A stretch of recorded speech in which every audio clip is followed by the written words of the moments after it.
उसे ही बोलते हैं। और कॉनोटेशन का मतलब होता है जो सोशली या बेस्ड ऑन फीलिंग्स या कल्चरली इवॉल्व हुआ है, उसे हम डिक्शनरी मीनिंग नहीं कहेंगे, लेकिन वो इवॉल्व हो गया है तो यूज़ होता है वो। कोई एग्जाम्पल देंगे, एक सेम एग्जाम्पल और दोनों के लिए, उसका डिक्शनरी मीनिंग अलग हो और सोशली वो यूज़ होता हो किसी दूसरे सेंस में।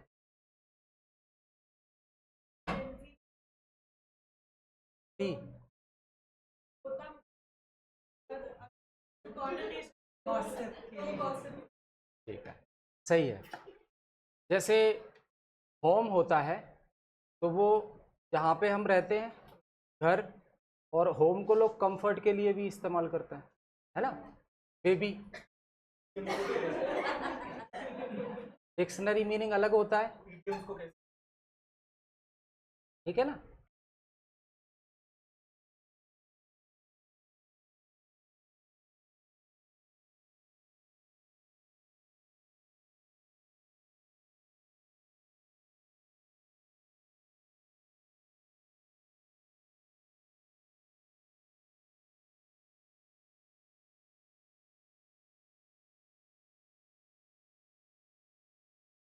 कम्युनिकेशन चैनल्स,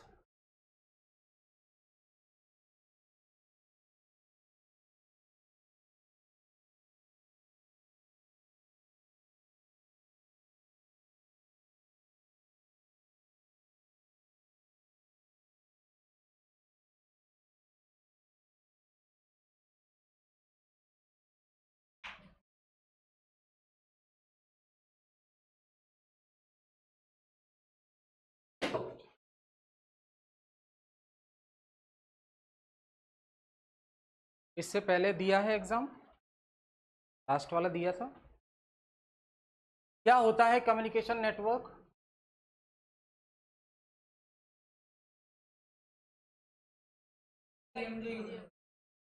और नेटवर्क एक्चुअली चैनल इसका प्रैक्टिकल इम्प्लीकेशन है, तो नेटवर्क कहेंगे वो ज़्यादा सही है।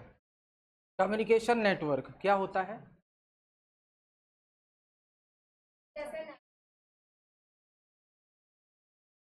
हाँ हाँ बताएं। देखो याद करो, आईसीटी वाली क्लास में वो आप पढ़ते हो टोपोलॉजी, पढ़ते हो ना, बस वही है। तो जो आईसीटी वाला यूनिट है सर आपको पढ़ाते हैं टोपोलॉजी, यानी कि फिजिकल स्ट्रक्चर कैसा है फ्लो ऑफ इंफॉर्मेशन का।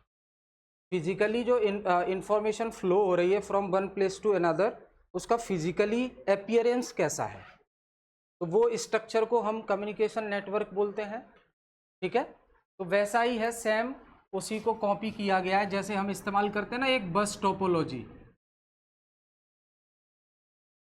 बस टोपोलॉजी होता है, स्टार टोपोलॉजी होता है,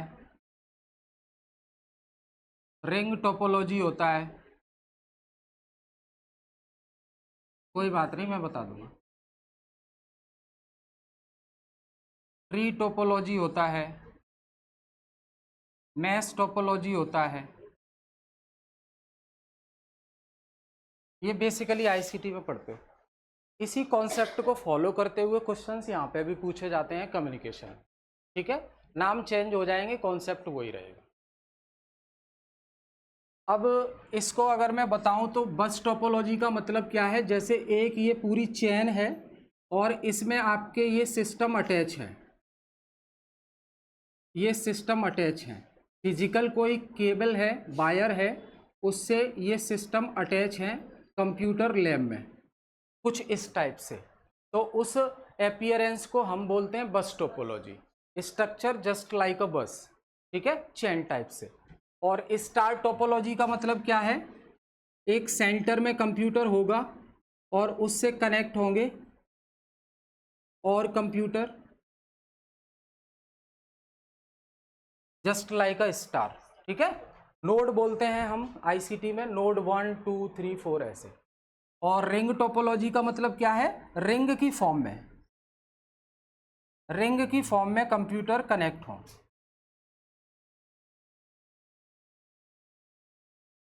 इस प्रकार से, ठीक है।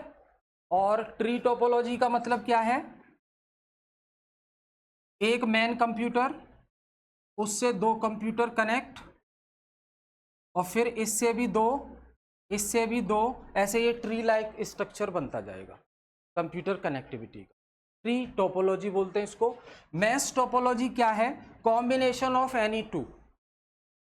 जितनी टोपोलॉजी आपको दिख रही है उनमें से कोई दो का कॉम्बिनेशन कर दो आप, मर्ज, तो वो मैश टोपोलॉजी बन, ठीक है। तो यहाँ पे अगर स्टार और बस को कनेक्ट कर दें हम आपस में तो वो मैश टोपोलॉजी कहलाएगा। ये आईसीटी में आप पढ़ोगे भी, सर आपको पढ़ाएंगे, ठीक है। यहाँ पे हम आते हैं, कॉन्सेप्ट वही फॉलो होगा, कम्युनिकेशन नेटवर्क। इसमें पहला लिखें chain network. Chain network,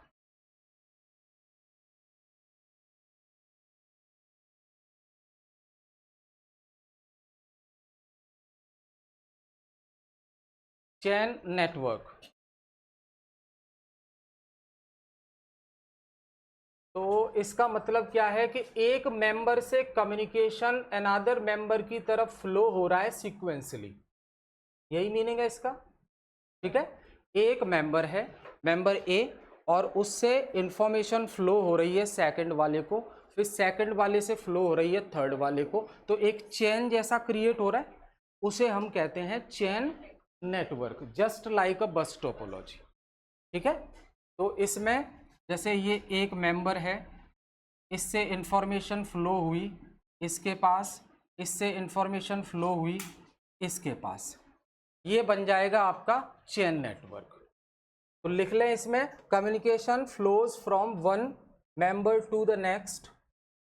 communication बता दूंगा, अभी बता रहा हूँ। Communication flow from one member to the next, Hindi में अभी बोल रहा हूँ मैं, from one member to the next in a sequential manner, in a sequential manner,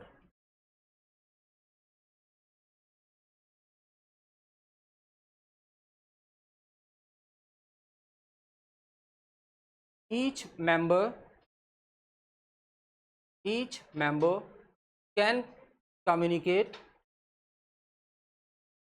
each members can communicate only with the adjacent, only with the adjacent members, with the adjacent member, यानी कि जो उसके नजदीक वाला है, adjacent members, framing chain like structure, framing chain like structure। लिखो, इस network में, इस नेटवर्क में इंफॉर्मेशन, इस नेटवर्क में इंफॉर्मेशन एक मेंबर से, एक मेंबर से अगले मेंबर तक, आराम से, अगले मेंबर तक फ्लो होती है। यहां किया है, हार्ट बीट बाहर बढ़ रही होगी,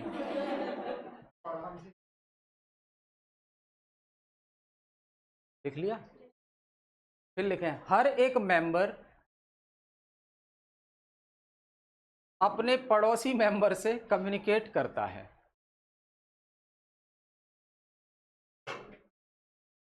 जैसे आपके पास ये बैठे हैं तो एडजेसेंट मेंबर बोलेंगे इसको, है ना। आपके पास ये बैठे हैं एडजेसेंट, तो ये आपसे कम्युनिकेट करें, आप इनसे कम्युनिकेट करो, ये या आपसे, ये चार लोग बैठे हैं ना, ये चेन नेटवर्क है, ठीक है ना, आपस में ये कम्युनिकेट है। हाँ, जस्ट लाइक अ बस टोपोलॉजी। तो नहीं होगा, आपकी यूटिलिटी है यहाँ पे दोनों के बीच, ठीक है। समझ गए ना, चेन नेटवर्क बोला है। सेकंड लिखें आप, जनरली ऑर्गेनाइजेशन में ये देखने को मिलता है, टॉप पर सीईओ होगा, सीईओ, फिर ये मान लो हेड ऑफ द डिपार्टमेंट को कम्युनिकेट करेगा, फिर मैनेजर आ जाएगा, जनरल मैनेजर जो भी कहें, तो ये चेन ना बिल्कुल बनती जाएगी, क्रिएट होती जाएगी। तो ये फ्लो ऑफ इंफॉर्मेशन को दिखाता है इस तरह से। तो इसे हम नहीं, देखो टॉप टू बॉटम का क्या है, फिर बॉटम से भी तो इंफॉर्मेशन फ्लो होगी ना। रिवर्ट किससे आएगा? बॉटम से ही आएगा, वो उसके ऊपर रिवर्ट देगा, फिर वो और आगे बढ़ाएगा। ठीक है, तो ये फ्लो के बिहाफ पे हम बोल रहे हैं चेन टाइप से फ्लो हो रहा है इंफॉर्मेशन। ठीक है, वहां पे क्या, वहां पे नेटवर्क फ्लो होता है, कनेक्शन, और यहां पे इंफॉर्मेशन फ्लो हो रही है। कॉन्सेप्ट वही वाला है। ठीक है, सेकंड लिखा है wheel network.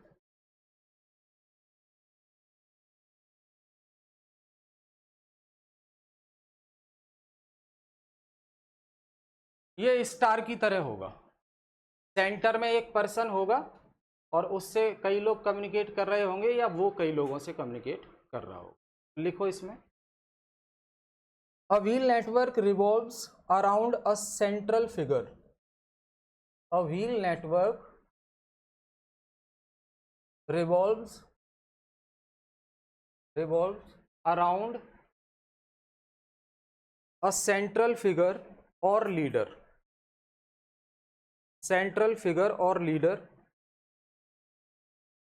in this communication process.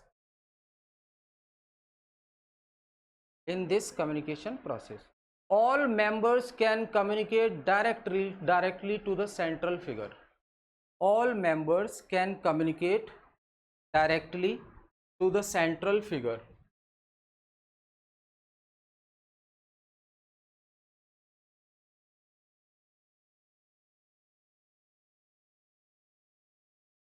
All members, जैसे 1 2 3 4 और ये सेंटर, तो all members can communicate directly to the central figure. ठीक है, इस प्रकार से हो। लिखें, व्हील नेटवर्क में इंफॉर्मेशन, व्हील नेटवर्क में इंफॉर्मेशन सेंट्रल फिगर के चारों तरफ घूमती है। सेंट्रल फिगर के चारों तरफ, या जो केंद्र में व्यक्ति बैठा हुआ है उसके चारों तरफ घूमती है। सभी सदस्य सेंट्रल पर्सन से डायरेक्ट कम्युनिकेट कर सकते हैं। देखो, ये इस पर्सन 1 को जरूरत पड़ेगी डायरेक्टली कम्युनिकेट करेगा, पर्सन 2 को जरूरत पड़ेगी डायरेक्टली कम्युनिकेट करेगा।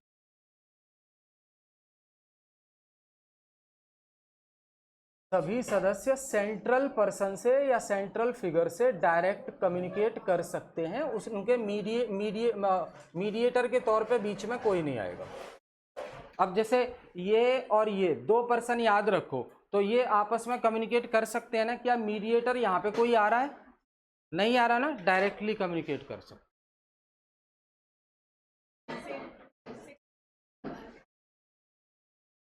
नहीं, वो पॉसिबल नहीं है, वो सेंटर से होके ही पास होना होगा।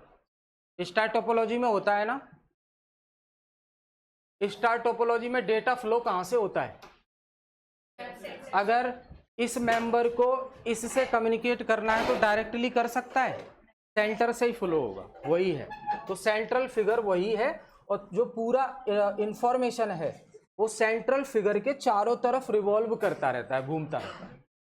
ठीक है, यानी कि वो मीडिएटर होगा अगर कोई 2 मेंबर आपस में कम्युनिकेट करना चाहें। ठीक है, अगला लिखें सर्किल नेटवर्क।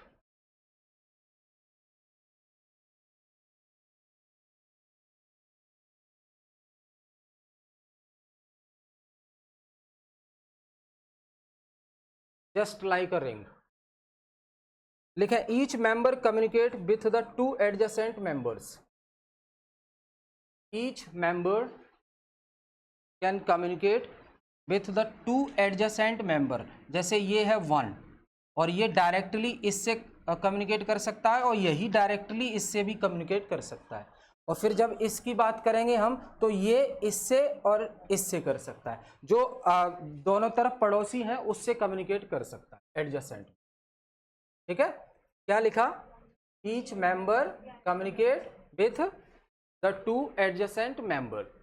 हर एक सदस्य अपने दोनों तरफ में उपलब्ध व्यक्तियों से कम्युनिकेट कर सकता है। राइट साइड में, हाँ, हिंदी में, हर एक व्यक्ति, हर एक मेंबर अपने दाईं और बाईं ओर बैठे हुए दोनों व्यक्तियों से कम्युनिकेट कर सकता है।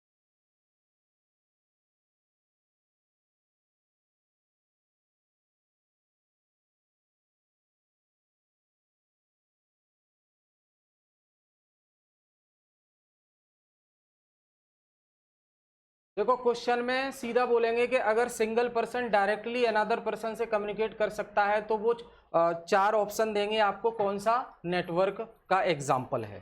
ठीक है ना, फीचर्स के बिहाफ पे क्वेश्चन बनता है इसे। तो ये रिंग टाइप से बना लेंगे, ये वाला सर्किल वाले में।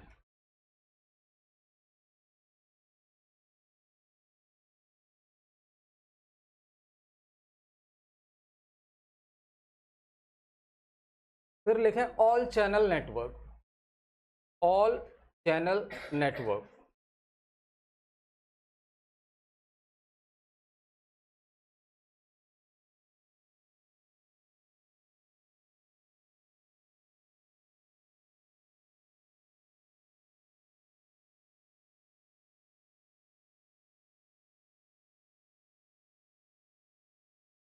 एक सेकेंड, मैश टोपोलॉजी में क्या बताया था मैंने? हाँ हाँ,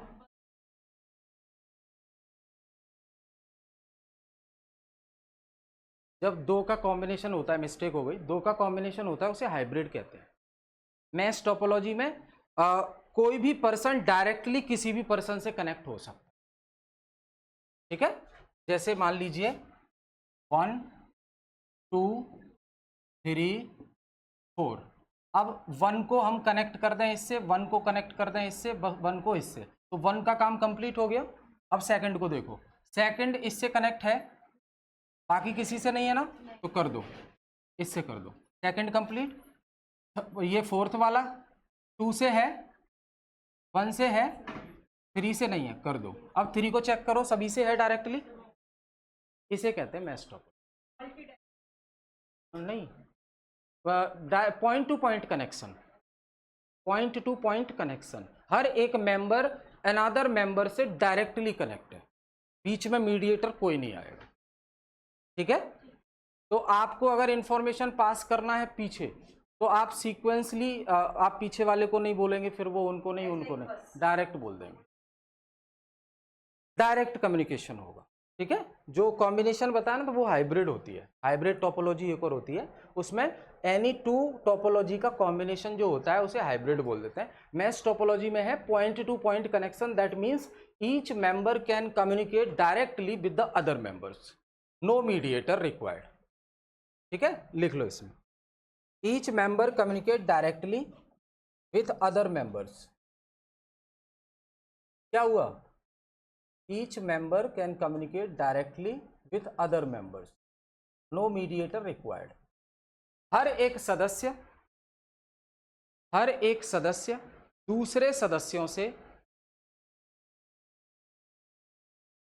डायरेक्ट कम्युनिकेट कर सकता है, बातचीत कर सकता है। Communicate directly with others member, with other members, no mediator is required. हर एक सदस्य बाकी के सभी सदस्यों से डायरेक्ट कम्युनिकेट कर सकता है, मीडिएटर की जरूरत नहीं है, उसे बोलेंगे हम all channel top, all channel networks.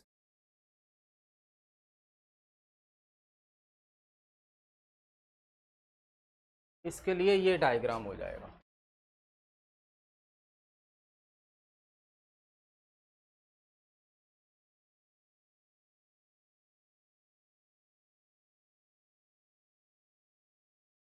अच्छा, कुछ बता सकते हैं प्रैक्टिकली इस टाइप का स्ट्रक्चर कहाँ देखने को मिलता है, पॉइंट टू पॉइंट कनेक्शन हो?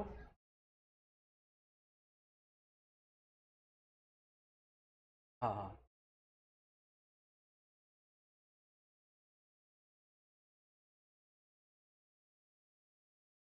ग्रुप डिस्कशन में देखने, कोई भी किसी से भी क्वेश्चनिंग कर सकता है और उसको आंसर दे सकता है, ठीक है। और अगर कंप्यूटर की टर्म में बात करें तो कहाँ देखने को मिलता है ये नेटवर्क है? अगर कंप्यूटर की टर्म में बात करें तो ये नेटवर्क कहाँ देखने को मिलता है बस में?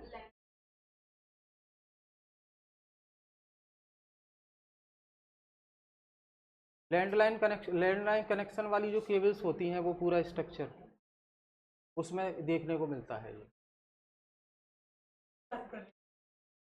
नहीं, वो कनेक्शन का मेन जो, हाँ हाँ डायरेक्ट नहीं, जो लैंडलाइन कनेक्शंस होते हैं ना टेलीफोन वाले, उनके कनेक्शन रहते हैं ना बाहर से, इसी से दूसरे को कनेक्ट कर दिया, इसी से तीसरे को कनेक्ट कर दिया, तो वहाँ पे वो देखने को मिलता है।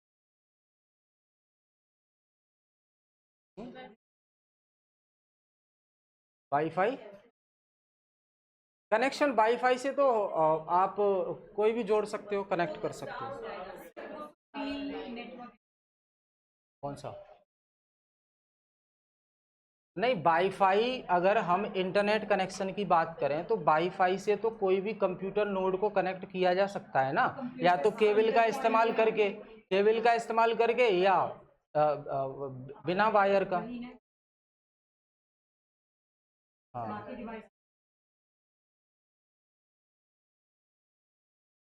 नहीं, फील्ड में नहीं, वो कनेक्शन सिर्फ प्रोवाइड करने का काम कर रहा है, फिर सभी के पास इंटरनेट है, वो आपस में कम्युनिकेट कर सकते वाईफाई वाले, ठीक है। क्लियर है ये? तो कितने चैनल हो गए communication channel, sorry communication network? 4 हो गए।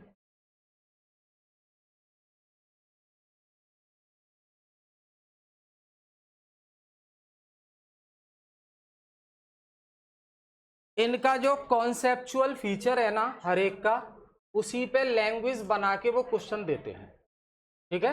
अभी यूनिट खत्म हो जाएगा तो हम क्वेश्चन देखेंगे स्क्रीन पे, जो पिछले 5 साल वाले हैं, जो भी जरूरी क्वेश्चन हैं वो देखेंगे, ठीक है। अब लिखें आप barriers in effective communication. Effective communication के मध्य बीच में जो बैरियर्स आते हैं, रुकावटें, वो कौन सी हैं? कम्युनिकेशन के बीच में जो रुकावटें आती हैं, बैरियर्स इन इफेक्टिव कम्युनिकेशन। हाँ, नहीं ऐसा अलग से इंडिकेट नहीं किया गया है।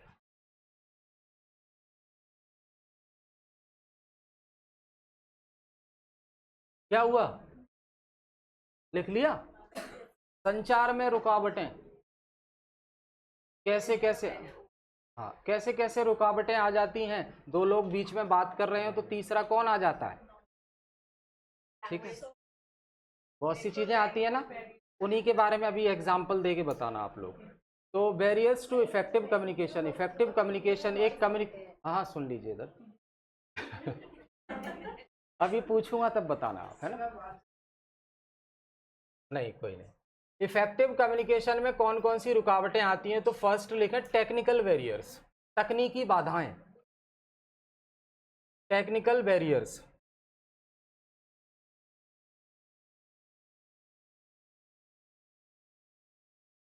इसमें क्या आएगा?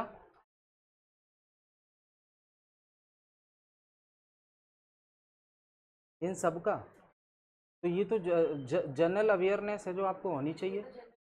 हाँ, क्यों? स्टाइपेंड मिलेगा आपको पीएचडी के टाइम पे रिसर्च करने के लिए, कंप्यूटर ऑपरेट करने के लिए, अपना वर्क करने के लिए। हाँ जी, कंप्यूटर का इस्तेमाल नहीं करोगे आप रिसर्च वर्क के लिए, थीसिस के लिए, वो दिया जाता है। जब जेआरएफ कैटेगरी मिलती है तो ये सारी चीजें मिलेंगी आपको। किसका पता होना चाहिए ना, अगर पुअर कनेक्शन है तो कैसे काम कर लोगे? उन्हें लग रहा होगा ना नहीं पता है, तो बता देना जरूरी है। चलो, टेक्निकल वेरियर्स में लिखो problem related to technology used in communication, problems related to technology used in communication. Used in communication, यानी कि तकनीकी से संबंधित जो समस्याएं हैं, तकनीकी से संबंधित जो समस्याएं हैं वो संचार के माध्यम में आती हैं, उसे हम क्या कहते हैं, तकनीकी बाधाएं या टेक्निकल बैरियर्स। एग्जाम्पल दे दो। अब आप बताओ, क्या नाम है आपका? नाम रुखसाना जी। अब बताओ कि तकनीकी रूप से बाधाएं कैसे आ जाती हैं जब दो लोग आपस में बात करना चाह रहे हो तो।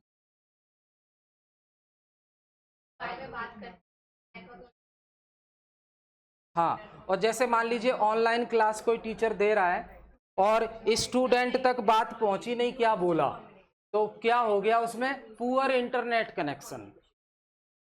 इंटरनेट कनेक्शन की स्पीड सही नहीं आ रही है। बाढ़ आ गई कहां? ये कौन सा बैरियर है? Physical barrier.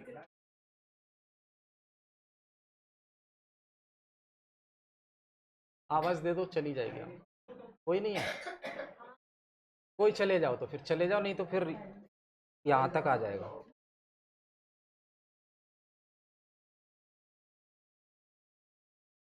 अगला लिखें फिजिकल बैरियर्स। फिजिकल बैरियर्स, भौतिक बाधाएं।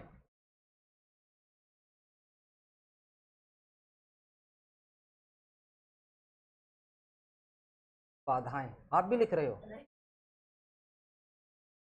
फिजिकल बैरियर्स तो लिख लो, barriers due to physical environment. Barriers due to physical environment, भौतिक पर्यावरण के पर आधारित बाधाएं। हाँ, हाँ, भौतिक पर्यावरण पर आधारित बाधाएं, तो उनकी वजह से जो कम्युनिकेशन में दिक्कत आती है ना, उनको क्या कहते हैं, फिजिकल बैरियर्स कहते हैं। जैसे फॉर एग्जांपल नॉइज, शोर शराबा क्रिएट हो जाना बीच में, तो एक पर्सन अगर बोलेगा तो दूसरे तक वो आवाज नहीं पहुंचेगी।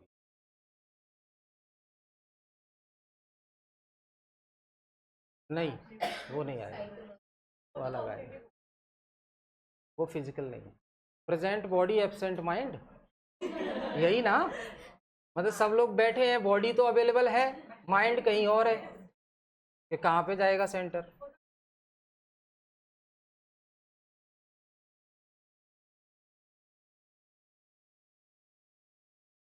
एजुकेशन साइकोलॉजी और second paper.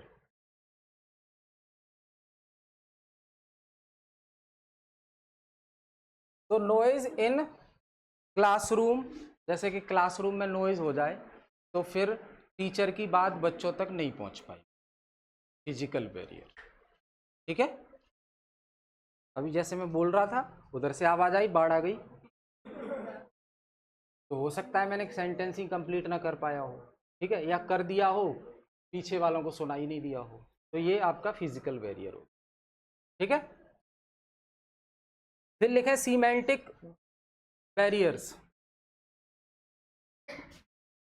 Semantic barriers, semantic barriers,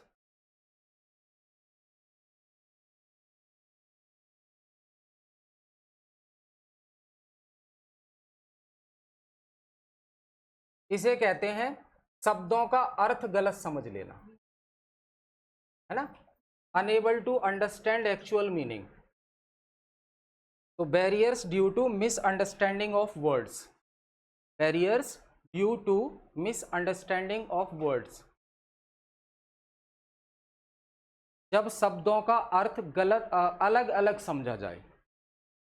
कोई शब्द है, जैसे मैं शब्द किसी वर्ड का इस्तेमाल कर रहा हूं, आप उसका मीनिंग कोई और समझे, तो फिर जो बात मैं कहना चाहता हूं वो उस सेंस में तो पहुंचेगी नहीं। हाँ, हाँ, कह सकते नहीं, जैसे एक वर्ड होता है उसके कई सारे मीनिंग होते हैं, जैसे मनी बैंक और रिवर बैंक, क्या मतलब है इसका? मनी बैंक का मतलब क्या है और रिवर बैंक का मतलब क्या है? हाँ, यमुना बैंक। तो बैंक का अर्थ अलग अलग निकल रहा है ना यहाँ पे, एक जगह निकल रहा है किनारा और दूसरी जगह तो बैंक है ही पैसे वाला बैंक। समझ रहे हैं? तो अगर सामने वाला उस वर्ड का मीनिंग कुछ और निकाल रहा है या सोच रहा है तो वो प्रॉपर मैसेज जो टीचर या स्पीकर जो बोलना चाह रहा है वो ऑडियंस तक पहुंचेगा नहीं। ठीक है ना? तो अगर वर्ड्स की मिसअंडरस्टैंडिंग की वजह से कोई और सेंस निकाल के बैठा है वो सामने वाला और घर पे फिर रिपीट भी कर रहा है कि ये बोला था उन्होंने, समझ रहे? तो फिर इस बैरियर को क्या कहेंगे हम? लिख लो इसको, barriers due to misunderstanding of words और लैंग्वेज, लैंग्वेज भी हो सकता है।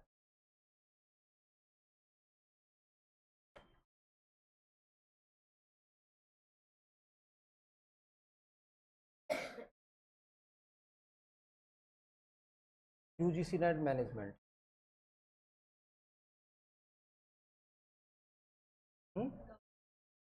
16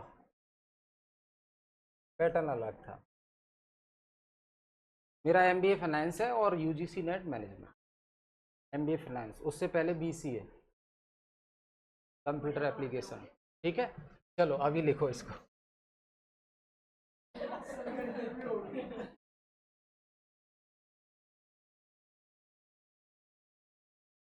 आगे लिखें ऑर्गेनाइजेशनल बैरियर्स। ऑर्गेनाइजेशनल बैरियर्स संगठन आधारित बाधाएं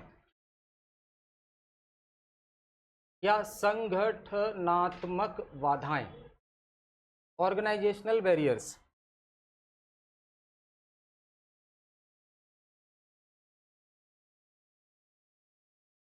तो कुछ ऑर्गेनाइजेशंस की ना स्पेसिफिक पॉलिसीज होती हैं और कुछ, हर ऑर्गेनाइजेशन का एक ऑर्गेनाइजेशनल स्ट्रक्चर होता है, तो उस वजह से ना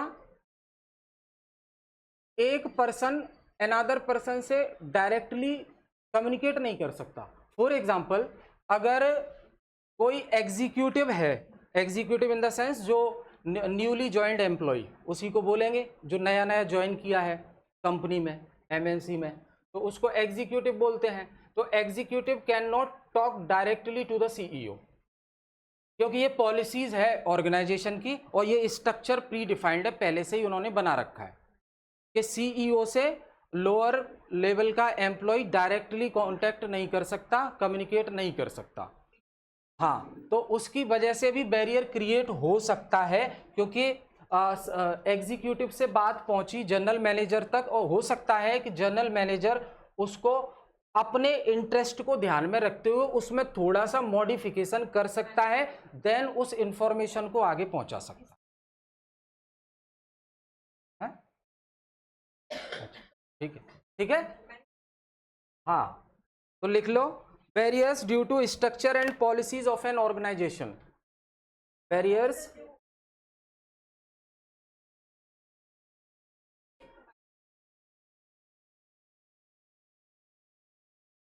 हो जाता है और क्या, बिल्कुल, क्योंकि जितना चेन लंबी होती जाएगी उतना मीनिंग थोड़ा क्या होगा, डेप्रिसिएट होता जाएगा, कमजोर पड़ता जाएगा जो एक्चुअल बोला गया था।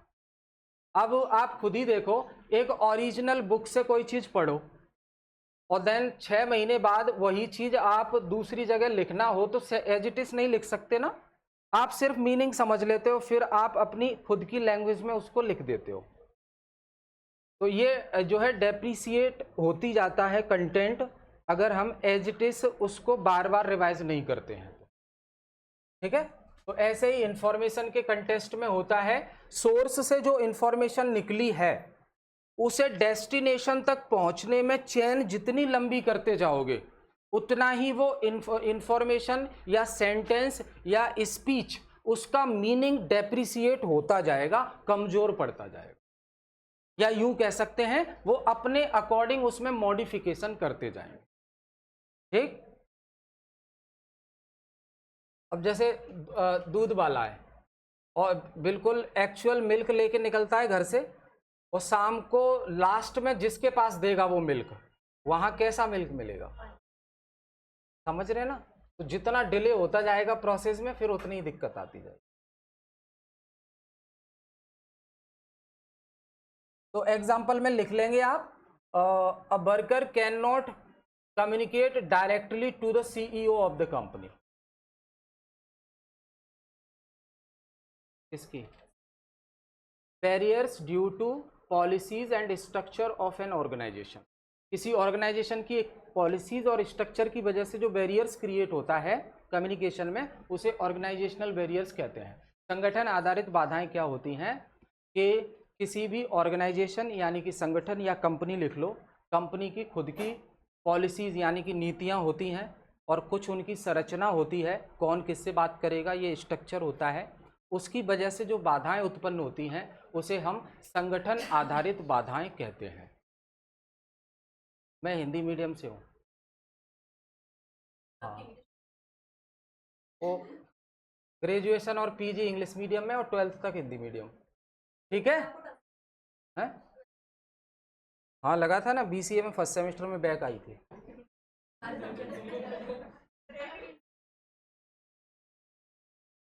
फिर हमारे यहाँ ग्वालियर में ना वो जैसे एडवर्टीजमेंट दीवार पे वो लिखा रहता है ना, 90 दिनों में अंग्रेजी सीखिए, देखा होगा कई बार आपने। मैं भी पहुंच गया था। हाँ मैं भी पहुंच गया था वहाँ, 90 डेज में इंग्लिश, अमेरिकन कुछ लिखा था, American institute of English language ऐसा चलता था। मैंने कहा वो अब समझ में तो आया नहीं, फर्स्ट डे क्या बोल के चले गए पता ही नहीं है कुछ, क्योंकि हम 10th और 12th के बोर्ड के एग्जाम में एक ऐसे जो पूछा जाता था वंडर ऑफ साइंस और स्पोर्ट्स का, कुछ ऐसे पूछे जाते थे ना निबंध लिखने के लिए आता, वो हम पूरी साल याद करते थे, तब भी एक्चुअल नहीं लिख पाते थे, जस्ट लाइक वो डेप्रिसिएशन हो जाता था इन्फॉर्मेशन। वो सही एग्जाम्पल था, वही बोलना था मुझको। फिर मैंने कहा सर इतनी नहीं आएगी, आप बस इतना बता दो, हिंदी मीडियम की कोई बुक है उसको पढ़ के जाऊँ और एग्जाम में इंग्लिश में लिख के आ जाऊँ, इतना ही बता दो बस। तो उन्होंने 2-2.5 महीने में उतना बता दिया था। सेकंड सेमेस्टर में 6 सब्जेक्ट ओरिजिनल और पीछे की 2 बैक, 8 क्लियर। उसके बाद कभी लगी नहीं। ठीक है, फिर दिल्ली यूनिवर्सिटी का एमबीए तो जानते ही हो, एफएमएस का। कैट में नंबर नहीं आया था तो एफएमएस दिया था। कैट में 97 परसेंटाइल था, तब इतने आईआईएम नहीं थे, अभी तो 16 हैं, हमारे टाइम पे 9 थे। 2010 में दिया था कैट मैंने कैरियर लॉन्चर से तैयारी करके, तो कैट में नंबर नहीं आया था, फिर एफएमएस दे दिया, तुरंत आ गया उसका फॉर्म तो एफएमएस दे दिया था। ठीक है, एचसीएल मेरी लास्ट ऑर्गेनाइजेशन है। हाँ आपके सामने नहीं,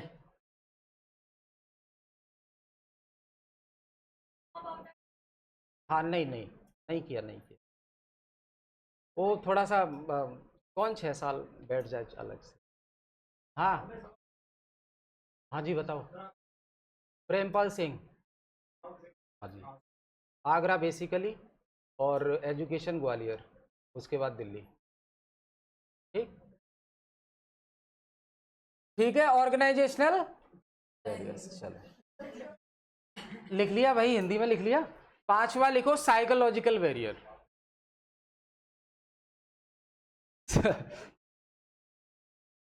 मतलब एक सब्जेक्ट ये पूरा कर चुके हैं, अभी नाम नहीं पता है इनको। सही है, देर आए दुरुस्त आए। साइकोलॉजिकल बैरियर, मनोवैज्ञानिक बाधाएं।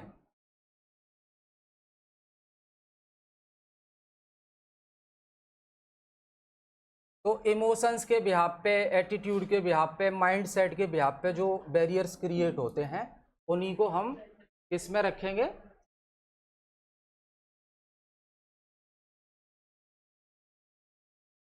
आप बताओ, सिमेंटिक क्या है? हाँ तो वो वर्ड्स एक्चुअल मीनिंग वहां तक डिलीवर नहीं हो पाया ना, वो स्पेशली रिलेटेड है वर्ड्स प्रॉब्लम से और लैंग्वेज प्रॉब्लम से। ठीक है ना? हाँ, आपने किसी पर्सन के लिए माइंड सेट ही बना लिया है कि ये पढ़ेगा नहीं, अब वो भले ही पढ़ता रहे, पर आपके लिए तो क्या है, नहीं पढ़ेगा ये। समझ गए ना?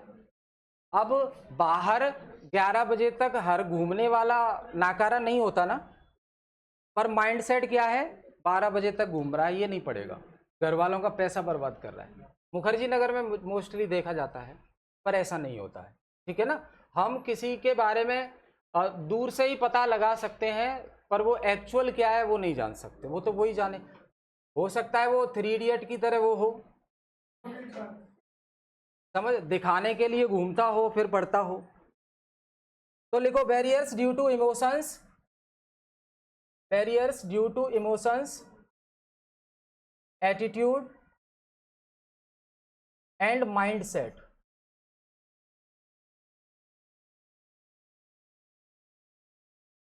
इसकी वजह से अगर कोई बैरियर क्रिएट होता है तो उसे हम कहेंगे साइकोलॉजिकल बैरियर। एक बार हिंदी में बताएगा कोई, मनोवैज्ञानिक आधारित बाधाएं क्या होती हैं, माइंड सेट को क्या कहते हैं, मनोस्थिति, और इमोशंस भावनाएं, और एटीट्यूड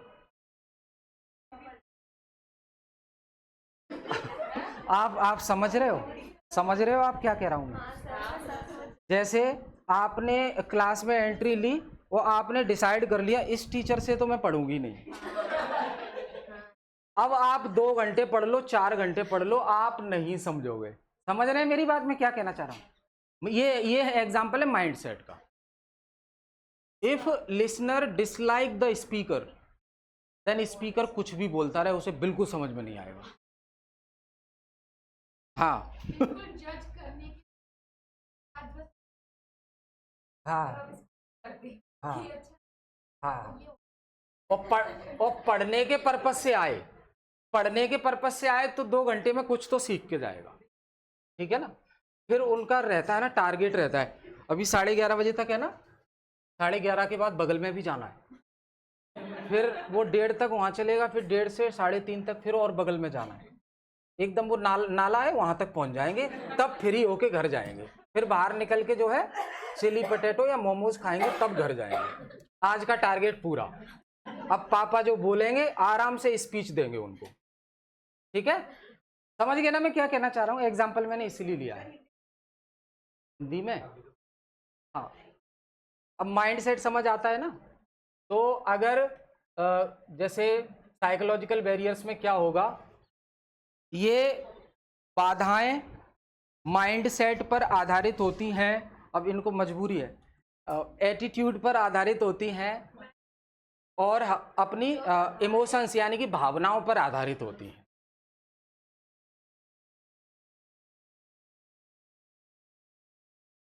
जैसे कोई on the basis of emotions, emotions के बेस पे कोई डिसीजन लेता होगा ना, तो वो क्या कहेंगे,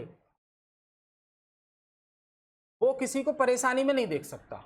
अगर कोई इमोशनल टाइप का होगा ना, वो किसी को परेशानी में नहीं देख सकता, सामने वाला भले ही उसको हर्ट करके चला जाए। एक बार नुकसान पहुंचाया, उसके बाद फिर से वो आ जाएगा उसके सामने और थोड़ा सा इमोशंस दिखा देगा, और तो वो तो फिर उसी के फेवर में हो जाएगा। समझ रहे हो ना।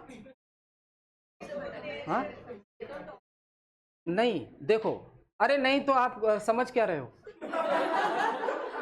जैसे मैं एक एग्जांपल देता हूं,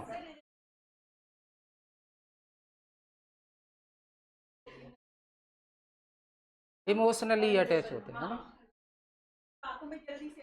चलो ये तो फिर हम डाइवर्ट हो जाएंगे, बहुत सारी चीजें हैं ना, क्योंकि थोड़ा थोड़ा आगे बढ़ेंगे ना तो अलग अलग मीनिंग निकलता जाएगा, फिर हम ही मिसकम्युनिकेशन कर रहे हैं कम्युनिकेशन की क्लास में। एक एग्जांपल देता हूं मैं आपको। 1975 में प्राइम मिनिस्टर इंदिरा गांधी ने नेशनल इमरजेंसी डिक्लेयर कर दी थी, लगभग 2 साल चली 77 तक, और 2 साल में उन्होंने बहुत बुरी तरह परेशान कर दिया, जनता ऐसी हो गई थी अब ये सामने दिख ना जाए, ऐसी हो गई थी जनता के अंदर। प्राइम मिनिस्टर के प्रति जो बिहेवियर था, फीलिंग्स थी, वो ऐसी हो गई थी, इससे खतरनाक कोई नहीं है, ये सामने नहीं आनी चाहिए। अब 77 में इलेक्शन होते हैं तो जाहिर सी बात है कांग्रेस हारेगी, क्योंकि 2 साल परेशान किया है, हार गई कांग्रेस, और first time non Congress prime minister बनते हैं मोरारजी देसाई कंट्री में 78 से 80 तक।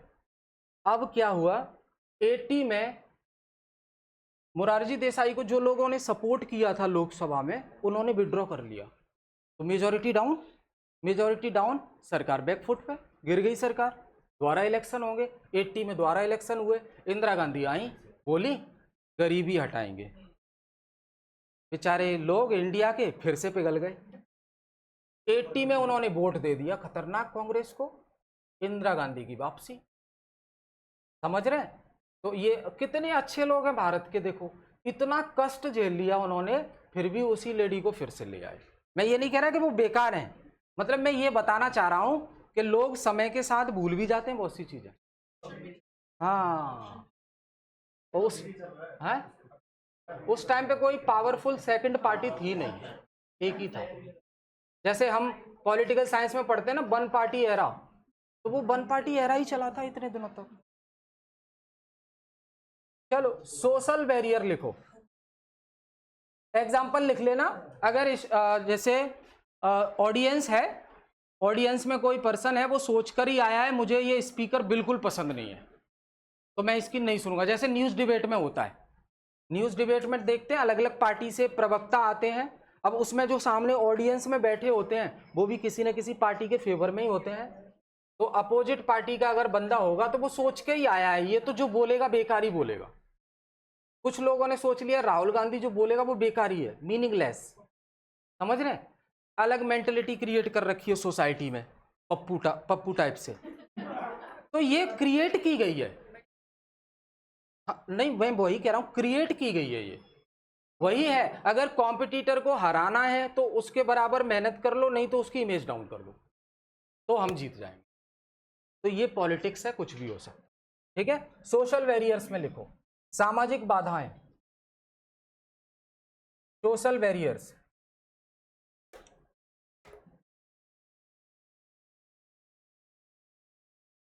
तो सोशल क्लास, स्टेटस, रिलेशनशिप, इसके बिहाफ पे जो बैरियर्स क्रिएट होते हैं उन्हें हम कहते हैं सोशल बैरियर्स।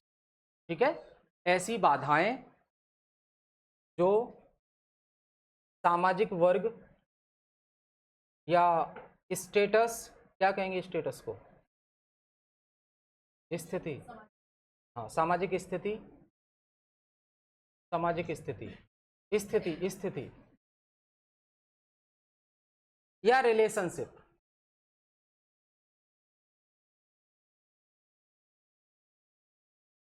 तो कई लोग देखा, हाँ barrier, barriers due to social class, comma status और कॉमा रिलेशनशिप, इसकी वजह से जो बैरियर्स क्रिएट होते हैं उनको सोशल बैरियर्स कहेंगे। फॉर एग्जांपल जैसे स्टेटस के बिहाफ पर ही डिसाइड कर लेते हैं लोग कि इसकी एडवाइस लेने का क्या फायदा, इसका वो स्टेटस ही नहीं है कि वो एडवाइस दे पाए। समझ रहे हैं? भले ही वो अच्छी बात कर रहा हो। तो जैसे अ रिच पर्सन जो है पुअर पर्सन की कोई भी एडवाइस नहीं लेगा, उसको इग्नोर करेगा हमेशा से, क्योंकि उसने अपना माइंडसेट बना रखा है कि ये क्या एडवाइस दे पाएगा।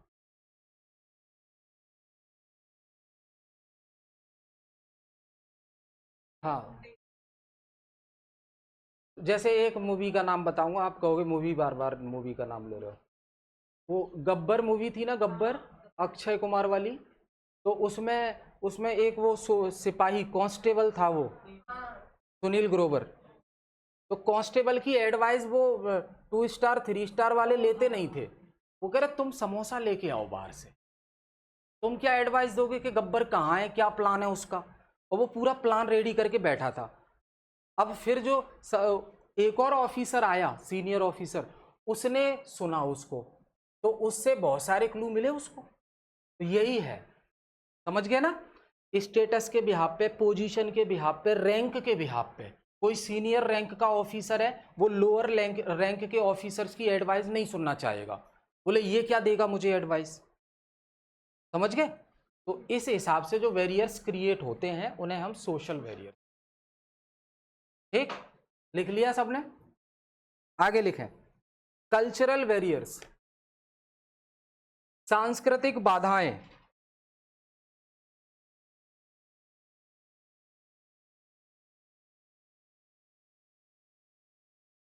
तो लिखो barriers due to differences in belief, barriers due to differences in belief, customs, traditions and language style.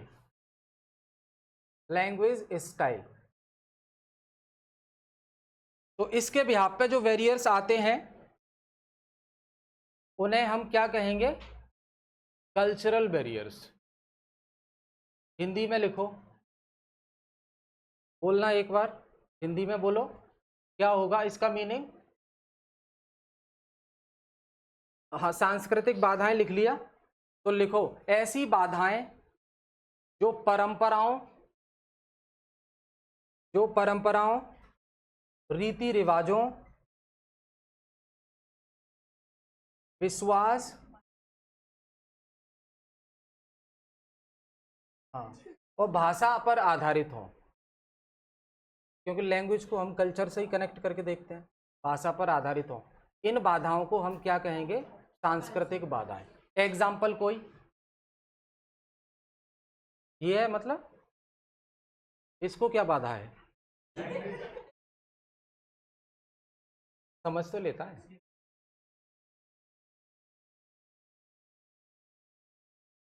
तो इतनी बॉन्डिंग कैसे है फिर? ये कौन सी बॉन्डिंग है?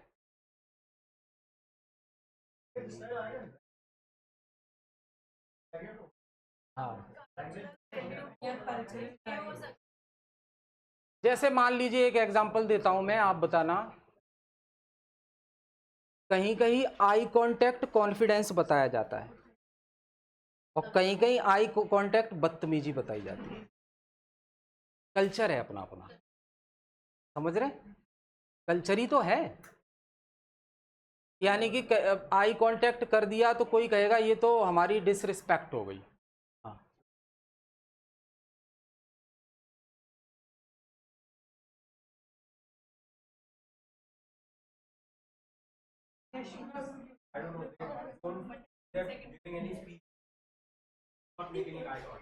so we can see here and there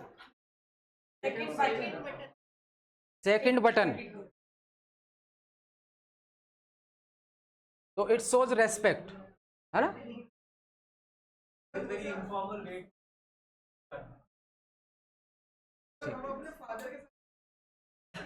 वो पापा के साथ तो भूल जाओ। आगे और भी वो पर्सन्स आगे आते जाएंगे तो उनके साथ भी नहीं कर पाओगे, है ना?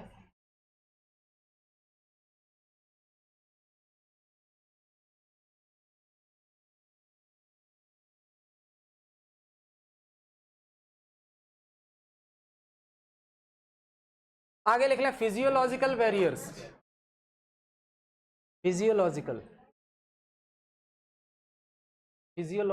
Barrier, physiology, PHY SI O, फिर लॉजिकल।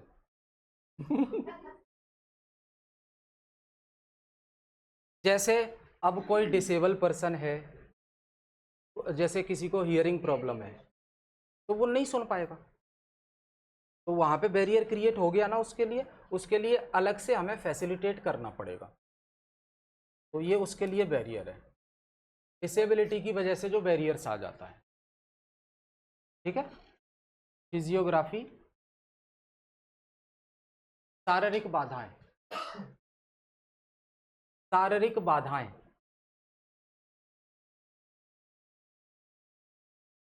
जैसे एक व्यक्ति सुन नहीं सकता है तो वो सामने वाले की स्पीच, वो क्या कहना चाहता है वो उस तक नहीं पहुंचे, उसके लिए फिर अलग से हमें फैसिलिटीज देनी पड़ेगी। देख लिया आपने? हिंदी में, इंग्लिश में? Barriers due to physical disability और हेल्थ इश्यूज, फिजिकल डिसेबिलिटी और हेल्थ इश्यूज। अब कोई व्यक्ति बहुत ज़्यादा बीमार है तो वो कंसंट्रेट नहीं कर पाएगा आपकी बातों पे, उसको ये लगेगा कि ये डिप कब ख़त्म हो। अगर हॉस्पिटल में है वो आपकी बात ध्यान से नहीं सुनेगा, उसे टेंशन रहेगी कब मैं यहाँ से फ्री होके जाऊँ। कितना भी मोटिवेट करते रहो आप उसको, अगर वो जिंदगी से जंग लड़ रहा है तो आप कितना भी मोटिवेट कर लो, वो तो यही सोचेगा ना बस यहाँ से कब निकलूँ, आईसीयू से कब निकलूँ, इस इमरजेंसी रूम से कब निकलूँ। सोचने ही नहीं देगा वो, आवाज़ें खतरनाक होती हैं आईसीयू। समझ गए ना, हेल्थ इश्यूज कोई भी हो उसकी वजह से पर्सन कंसंट्रेट नहीं कर पाएगा कम्युनिकेशन। समझ गए ना।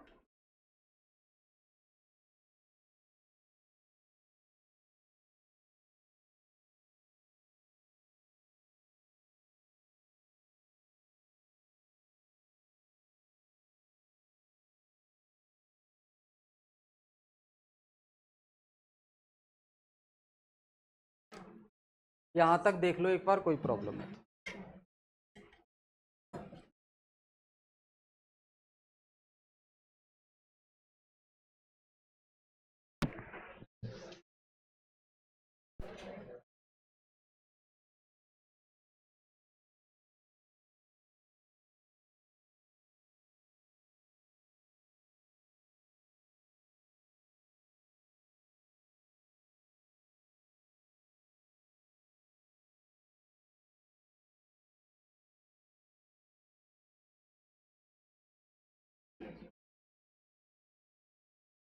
अच्छा ध्यान रखना, हायर एजुकेशन के परस्पेक्टिव से इंडिया का आंध्र प्रदेश फर्स्ट स्टेट बन गया है एआई यूनिवर्सिटी बनाने वाला।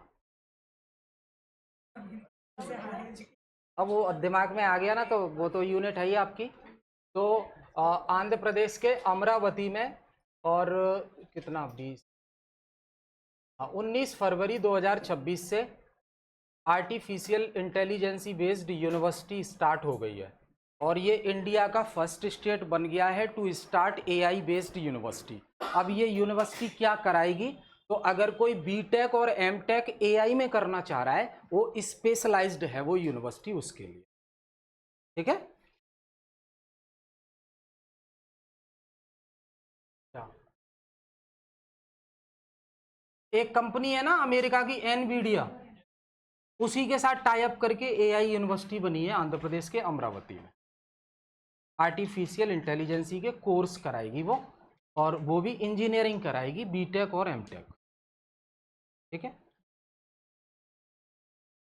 इनॉग्रेशन उसका 19 फरवरी 2026 को हुआ है।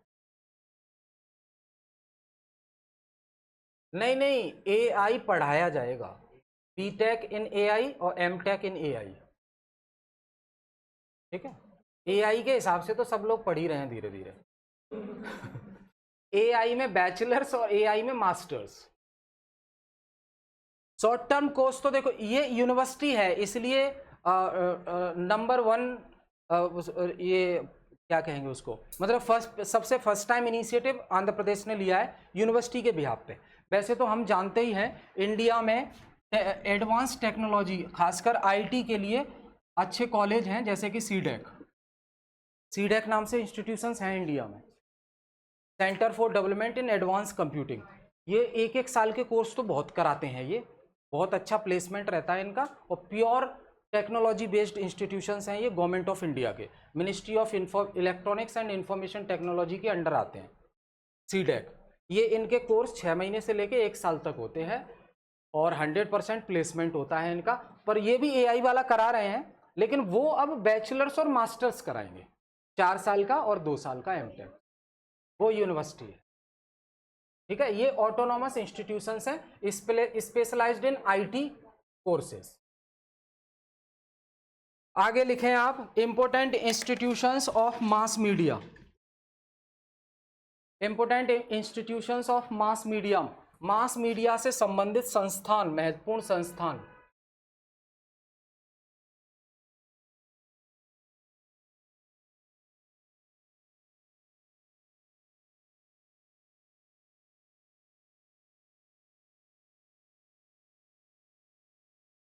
मास मीडिया से संबंधित महत्वपूर्ण संस्थान।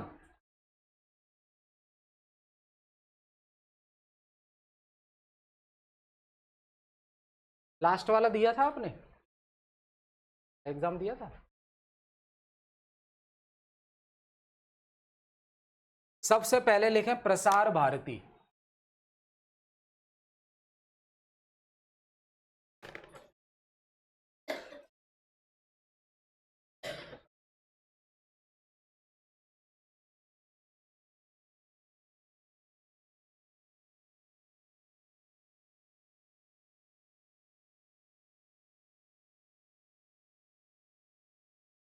प्रसार भारती गवर्नमेंट का इंस्टीट्यूशन है। दूरदर्शन हो गया, ये सब है ना, ये सब गवर्नमेंट के इंस्टीट्यूशंस हैं, इनके बारे में पूछा जाता है आपके एग्जाम में इसी यूनिट में। लिखे इसमें, it is a public service broadcast, it is a public service broadcast centre in India, it is a public service broadcast centre in India, it is a public service broadcast in India with Akashvani and Doordarshan.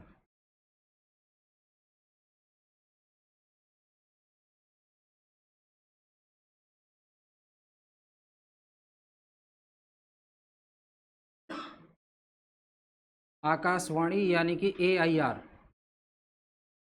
And Doordarshan.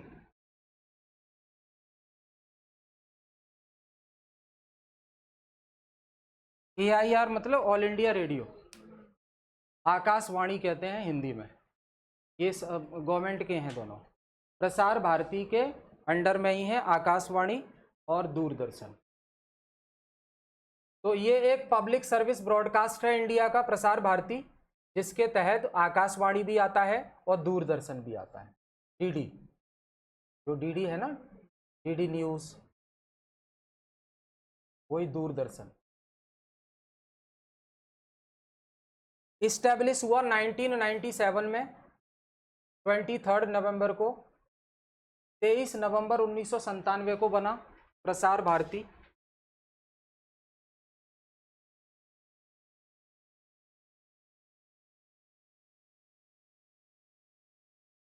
नवंबर 23 नवंबर 1997 को बना। It is also called broadcasting corporation of India, it is also known as broadcasting corporation of India, BCI भी कहते हैं इसको।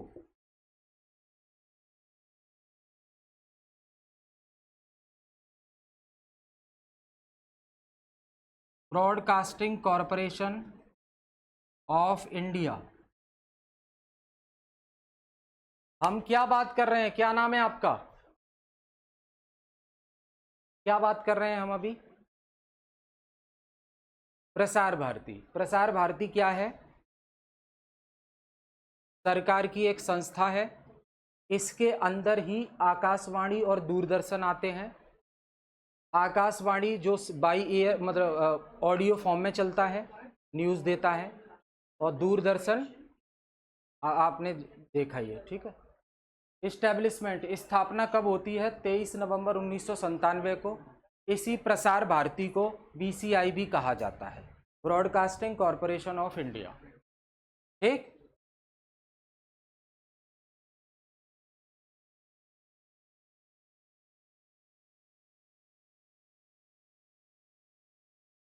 इसमें अगर हम only AIR की बात करें, ऑल इंडिया रेडियो की, तो इसकी शुरुआत तो अंग्रेजों के टाइम से ही हो रखी है भारत में, ठीक है।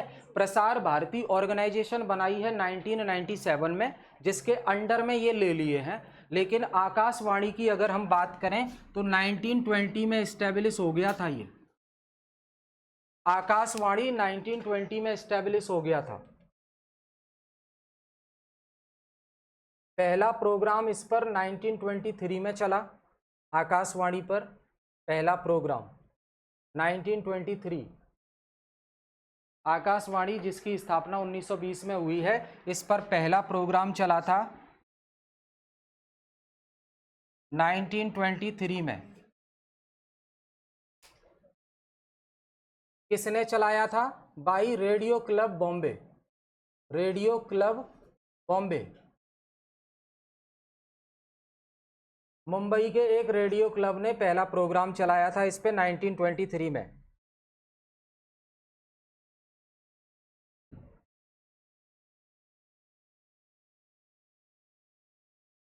फिर लिखें India took control over this, India ने अपने कंट्रोल में इसे कब ले लिया? 1930 में।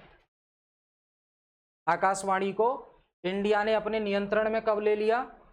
1930 में। हाँ, और फिर इसका नाम दिया था इंडियन ब्रॉडकास्टिंग सर्विसेज।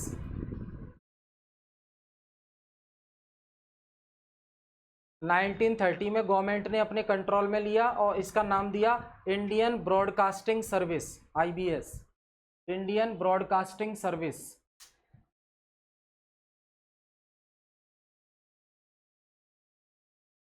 थर्टी तक आ गए, सिविल डिसोबीडियंस चली रहा है भारत में। उसके बाद आओ 1936, Indian broadcasting services change to all India radio, AIR। 1936 में IBS का नाम बदलकर AIR कर दिया, ऑल इंडिया रेडियो।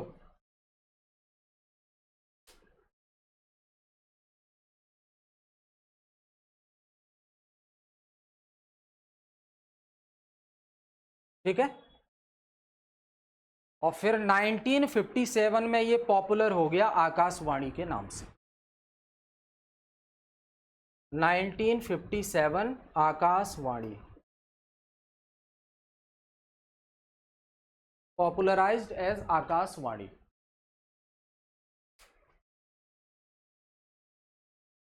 तो एक बार क्रोनोलॉजी पे साथ में बात करते हैं, बोलो सबसे पहले 1920 में क्या हुआ?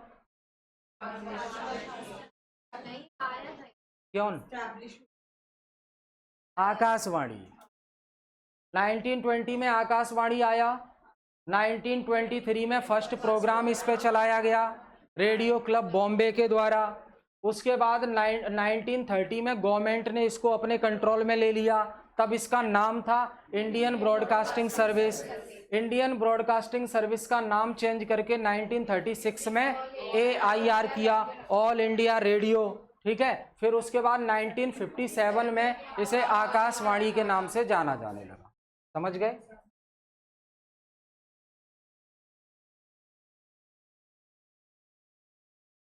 नोट करके लिख लें। डीडी किसान जो लॉन्च हुआ था, पूछा गया था, ये डीडी किसान 26 मई 2015 को शुरू किया गया गवर्नमेंट के द्वारा। डीडी किसान, दूरदर्शन किसान, 2015 2015 26 ऑफ मई 2015 डीडी किसान। डीडी 26 मई 2015। हाँ, यही करंट गवर्नमेंट में 2014 में आया था ना एक व्यक्ति,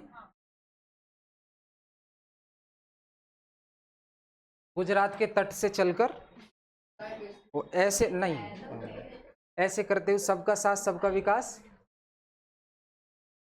पता है क्यों किया? क्योंकि उसी टाइम पे इन्होंने टारगेट सेट किया था, गवर्नमेंट ऑफ इंडिया ने, एनडीए गवर्नमेंट ने, कि 2022 तक किसानों की जो इनकम है वो डबल कर देंगे। अब 2022 बहुत खास था, क्योंकि 2022 में सिर्फ किसानों की इनकम डबल नहीं हो रही थी, सबको घर भी मिल रहा था, हाउसिंग फॉर ऑल 2022। और पता नहीं कौन सी हिडन चीज़ें होंगी, बहुत सी चीज़ें, कोई पूरी नहीं हुई अभी। पर ऐसा नहीं है कि जीरो पे ही थे, इनिशिएटिव बहुत लिए, काम भी बहुत हुआ है, एकदम 100% अचीव नहीं कर पाए। प्रधानमंत्री आवास योजना के तहत अर्बन और रूरल में 2 योजनाएं चलाई इन्होंने, घर भी दिए हैं, सब्सिडी भी दी है, मिला है, मिले हैं, बिल्कुल मिले हैं।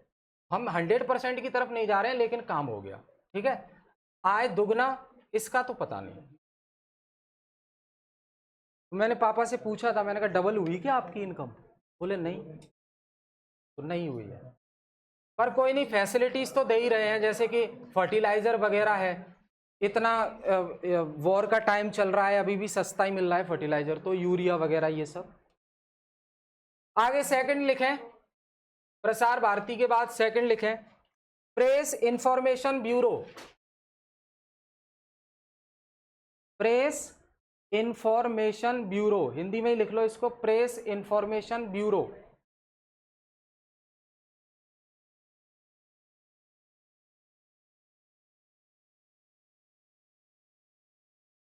कब स्टार्ट हुआ? तो जून 1919, 1919, जून 1919 में स्टार्ट हुआ प्रेस इंफॉर्मेशन ब्यूरो। कब हुआ? 1919 के बाद 1920 में इसका नाम चेंज करके सेंट्रल ब्यूरो ऑफ इंफॉर्मेशन कर दिया, CBI. 20 central bureau of information 1920 में।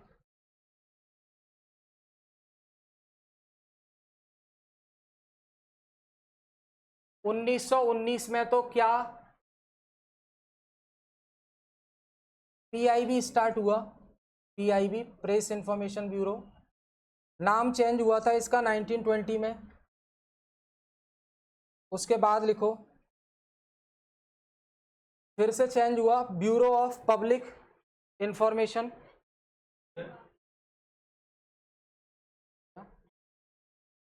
लिख लिया, ब्यूरो ऑफ पब्लिक इंफॉर्मेशन 1923। 19 में क्या हुआ बताओ? फर्स्ट टाइम नाम चेंज, फिर सेकंड क्या नाम हुआ?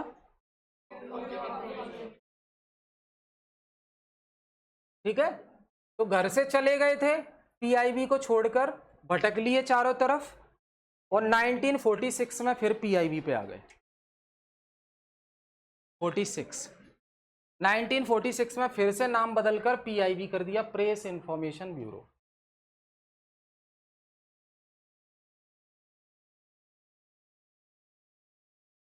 सेम ऐसा ही केस तो उसके साथ हुआ, मिनिस्ट्री ऑफ एजुकेशन के साथ। पहले ministry of human resource and development था, एमएचआरडी। उससे पहले मिनिस्ट्री ऑफ एजुकेशन था, फिर एमएचआरडी, फिर से मिनिस्ट्री ऑफ एजुकेशन। पता नहीं काम दिखाना चाहते हैं कि हम कुछ कर रहे हैं।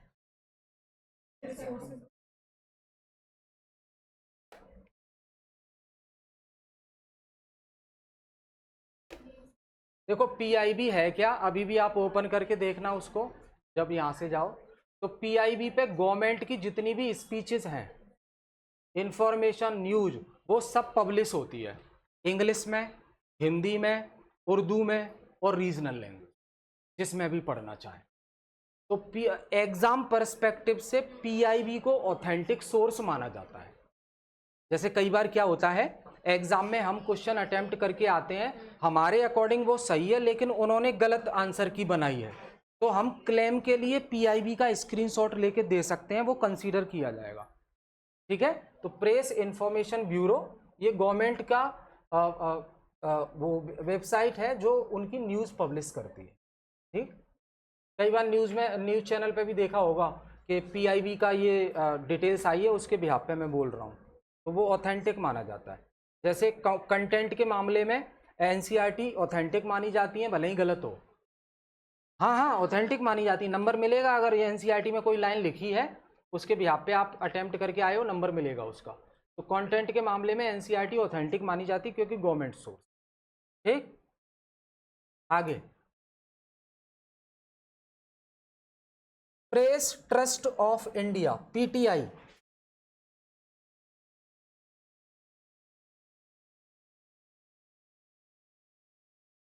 हाँ जी, पीटीआई।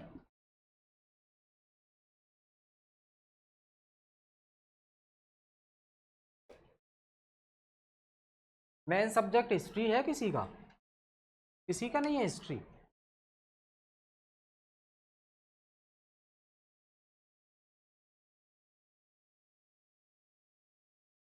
तो इसका जो नाम चेंज हुआ है ना, ये इसका पीआईबी का, उससे रिलेटेड इंडिया में मूवमेंट रहे थे, तो उसका इफेक्ट पड़ा है। जैसे 1929 में रॉलेट एक्ट पास किया गया था, फिर जलियांवाला बाग, ठीक है। फिर रॉलेट सत्याग्रह, 1920 में नॉन कॉपरेशन मूवमेंट, समझे। फिर विड्रॉल ऑफ एनसीएम, चोरी चोरा इंसिडेंट, फिर राउंड टेबल कॉन्फ्रेंस में पार्टिसिपेशन गांधी जी का लंदन में। तो ये सब वहाँ पे प्रयास किए गए हैं। फिर सेंसरशिप वाला भी आया था, सेंसरशिप लगा दी थी न्यूज़ पे। तो कहीं ना कहीं उसी के प्रभाव में ये पूरे डिसीजंस लिए गए थे साहब, ठीक है। पीटीआई लिखो, press trust of India. Establishment लिख लो, 27 अगस्त 1947, 27 अगस्त 1947। अच्छा, पीआईबी के वो चेयरमैन लिख लो, लेकिन एग्जाम देने एग्जाम देने जब जाओ ना तो एक बार क्रॉस चेक करके जाना, शायद बदल जाए, यहाँ कभी भी कोई भी बदल जाता है।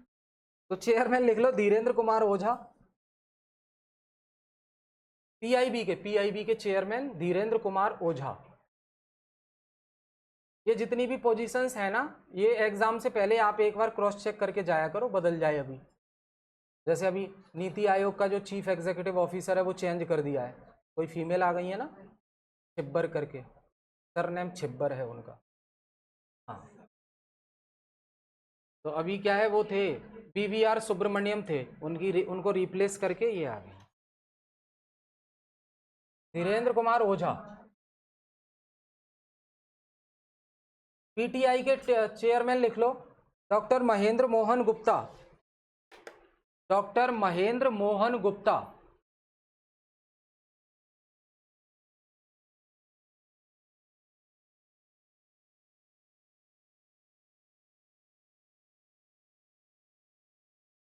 ये नॉन प्रॉफिट ऑर्गेनाइजेशन है पीटीआई। पीटीआई क्या है? Non profit organisation.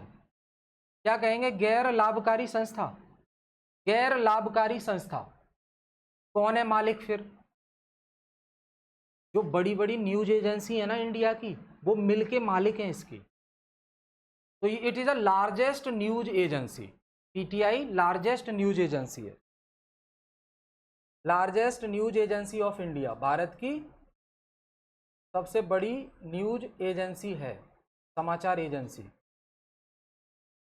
Stake holder कौन है इसको चलाने वाले? तो जो बड़ी बड़ी न्यूज एजेंसी है इंडिया की, न्यूज ग्रुप, वो न्यूज़पेपर ग्रुप्स जो हैं, कंपनी। हाँ,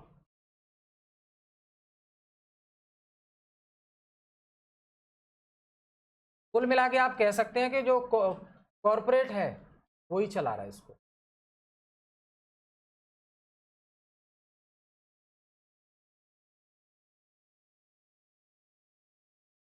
इसको करना तो सबको होता है।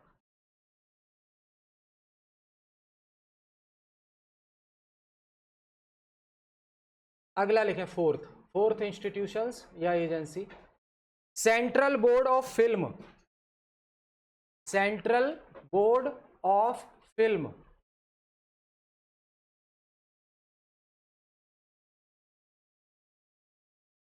नाइनटीन 52 में स्टैब्लिश हुआ Mumbai, central board of film 1952 में स्टैब्लिश हुआ बॉम्बे में।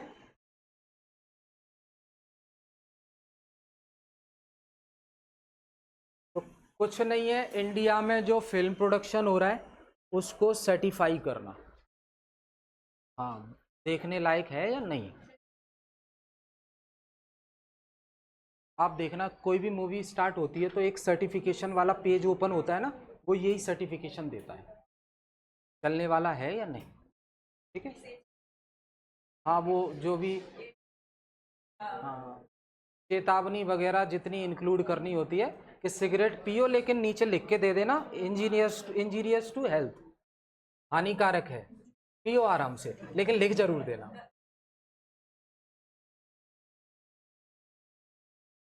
तो it is responsible for certifying the films produced in India, films produced in India, it is responsible for certifying, प्रमाणित करना, फिल्म जो बन रही है भारत में उनको प्रमाणित करना। भारत के लोग हैं ना, अगर वो विदेश में भी शूटिंग कर रहे हैं तो उसको भी प्रमाणित करना। In India as well as outside India. लेकिन इंडिया के पर्सन, प्रोड्यूसर और डायरेक्टर इंडिया के होने चाहिए। Certifying films produced in India as well as outside India.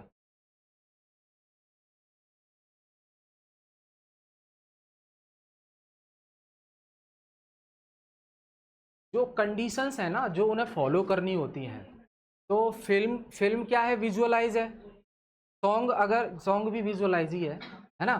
तो ये दोनों का एक ही है, लेकिन कुछ कंडीशंस ऐसी होती हैं जो फिल्म वालों को ज़्यादा फॉलो करनी पड़ती है, सॉन्ग वालों को नहीं करनी होती।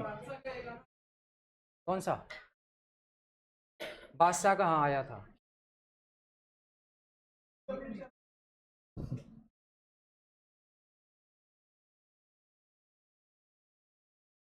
अगला लिखा है चिल्ड्रंस फिल्म सोसाइटी। हाँ, children's film society India, children's film society India 1955।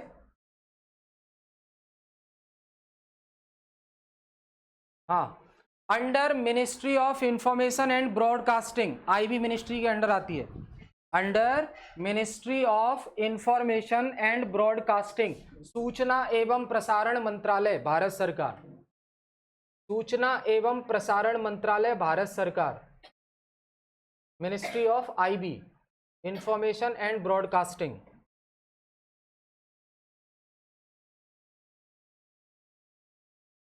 तो लिखो this society provides, this society provides value based entertainment, value based entertainment for children's, मूल्य आधारित मनोरंजन बोलेंगे, एंटरटेनमेंट को क्या बोलेंगे, मूल्य आधारित मनोरंजन प्रदान करता है बच्चों को। जो वैल्यूज होती हैं जिससे बच्चा सीख पाए।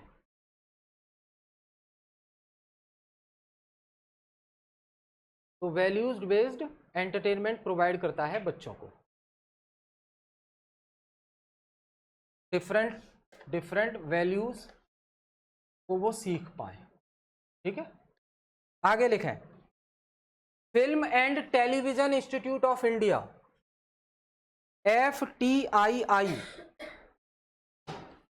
FTII, film and television institute of India, film and television institutes of India 1960 Pune, establishment 1960 Pune. क्या करता है, provide training of film making, film बनाने की ट्रेनिंग देता है।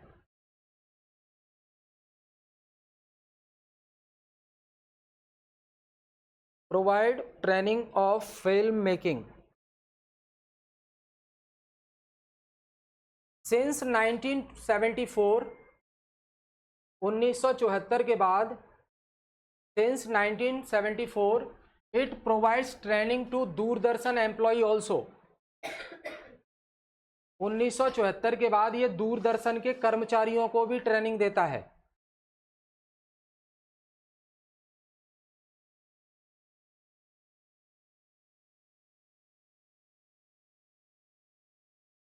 नाइनटीन 1974 के बाद से किसको ट्रेनिंग देता है ये, दूरदर्शन के एम्प्लॉयज को। अब लिखो Indian institute of mass communication, IIMC, Indian institute of mass communication, IIMC Delhi, Indian institute of mass communication IIMC Delhi, establishment 17 अगस्त 1965, 17 अगस्त 1965।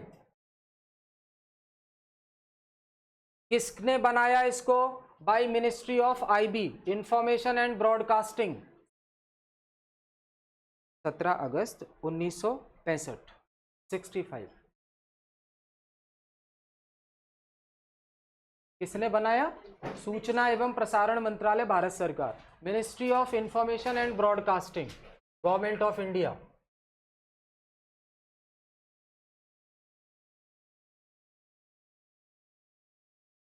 क्या करता है? कोई भी जर्नलिज्म का कोर्स कर सकता है जाके। Provide courses of mass media, mass media से संबंधित, पत्रकारिता से संबंधित कोर्स कराता है ये। ग्रेजुएशन, पोस्ट ग्रेजुएशन जर्नलिज्म है। Its working is monitored by government of India time to time. इसकी जो क्या कहेंगे उसको, इसकी जो वर्किंग है वो भारत सरकार के द्वारा टाइम टू टाइम ऑब्जर्व की जाती है, गतिविधि। Its working is monitored by government of India time to time.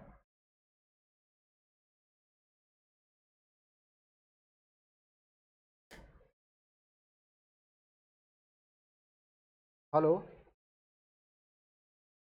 हाँ जी मैम, हाँ जी ma'am.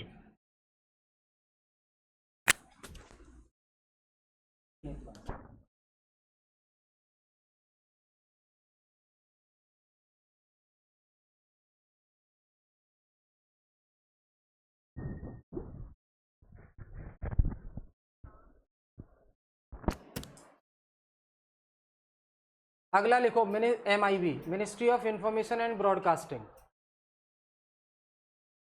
Ministry of information and broadcasting, 15 अगस्त 1947 को बना।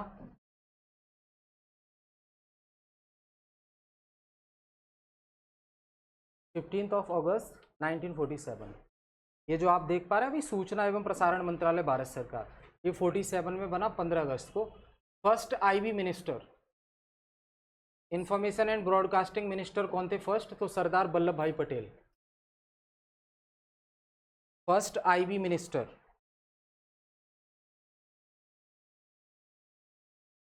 Present minister Ashwini Vaishnav, present IB minister of India Ashwini वैष्णव।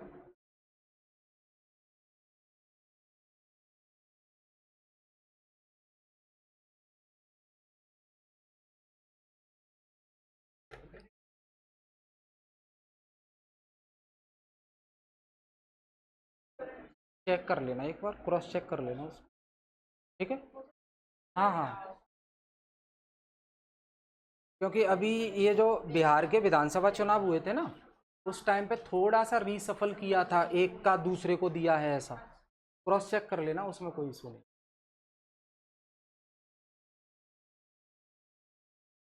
इसके अंदर 4 सब डिपार्टमेंट आते हैं ministry of information and broadcasting के अंदर। तो लिखो, इट हैज 4 विंग्स।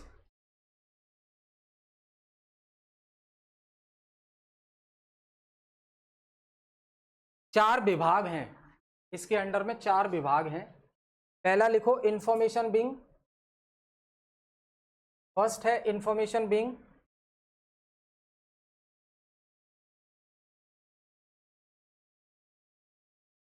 तो इसमें यही है, गवर्नमेंट की जो इंफॉर्मेशन है उसको प्रेस, प्रिंट या मीडिया के जरिए जनता तक पहुंचाती है, ये इसका काम है।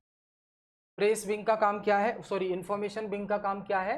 गवर्नमेंट की इंफॉर्मेशन को पब्लिक तक पहुंचाना बाय यूजिंग प्रिंट, प्रेस या मीडिया, ये इसका मेन रिस्पॉन्सिबिलिटी, ठीक है?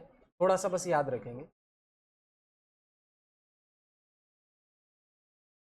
क्योंकि क्वेश्चन अगर पूछा जाए जैसे which of the following is not comes under ministry of information and broadcasting, तो 4 नाम बस याद रखिए, है ना?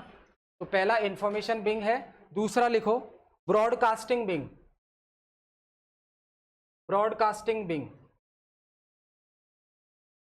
प्रसारण विभाग कहते हैं इसको, प्रसारण विभाग। तो इसमें रेडियो एंड टीवी के द्वारा ब्रॉडकास्टिंग आ जाता है, broadcasting through radio and television, इसे प्रसारण विभाग कहते हैं। और जो पहला हमने पढ़ा इंफॉर्मेशन विंग, उसको सूचना विभाग कहते हैं। सूचना विभाग नहीं, अगली क्लास में वो मॉडल्स पढ़ेंगे, एरिस्टोटल मॉडल है ना, ये सारे मॉडल पढ़ेंगे। Television and radio,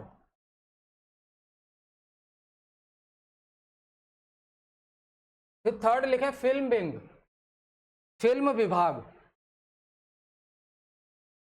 film wing, film विभाग। तो मूवीज़ वगैरह जो आती हैं उनको सर्टिफिकेशन देने से रिलेटेड जो भी इशूज़ हैं उनको हैंडल करने का काम इसका है। Film policy, certification, film promotion से रिलेटेड कोई रूल्स रेगुलेशन, जैसे यहाँ पे किसी स्टेट में अगर किसी मूवी को लेकर अपोज किया जा रहा है तो वहाँ पे ministry of information and broadcasting का ये डिपार्टमेंट उस स्टेट में रोक लगा सकता है कि इस स्टेट में ये मूवी रिलीज नहीं होगी या नहीं लगेगी। हाँ, ये सब फिल्म से रिलेटेड जो भी पॉलिसीज़ है ना वो फिल्म विंग ही बनाएगा, फिल्म डिपार्टमेंट ही बनाएगा under MIB, ministry of information and broadcasting. Last लिख लो डिजिटल मीडिया विंग।